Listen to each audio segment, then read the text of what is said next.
Hello, তোমরা সবাই কেমন আছো? আমি ভালো আছি। তো এটা বানাচ্ছি পোস্ত। কিছুটা পোস্ত বেশ প্রায় 15-20 মিনিট মতন ভিজিয়ে রেখেছিলাম। তারপরে 4টে কাঁচা লঙ্কা দিয়ে ভালোভাবে পেস্ট করে নিয়েছি।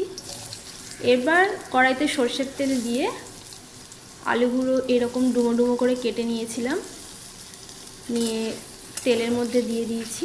এবার একটু হালকা করে ভেজে নিতে হবে। পোস্তর রেসিপি তো সবাই জানোই, আমি ঠিক রেসিপি দেখাচ্ছি না, আমি যা যা করি সেগুলোই শেয়ার করছি।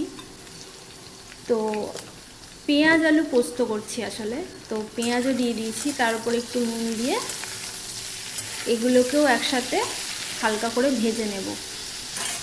একটু চাপা দিয়ে দিয়ে ভাজতে হবে, কারণ চাপা না দিলে দেরি হবে সেদ্ধ হতে আলুগুলো। তো 2-3 বার চাপা দিয়ে দিয়ে ভেজে নিয়েছি পেঁয়াজ আর আলুটা একসাথে। এবার গুঁড়ো মশলাগুলো একে একে দিয়ে দিয়েছি, যেমন হলুদ গুঁড়ো, জিরে গুঁড়ো, ধনে গুঁড়ো, আর ঝালের জন্য অল্প করে লঙ্কা গুঁড়ো দিয়েছি। তো গুঁড়ো মশলা দিয়েও এবারে আবার কিছুক্ষণ মিশিয়ে হালকা ভাজা ভাজা করে নিতে হবে।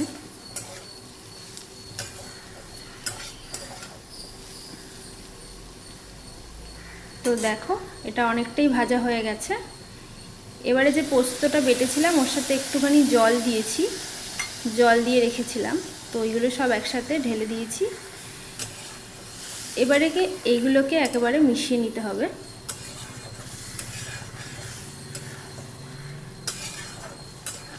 তো মিশিয়ে নিচ্ছি, ভালোভাবে মেশানো হয়ে গেছে।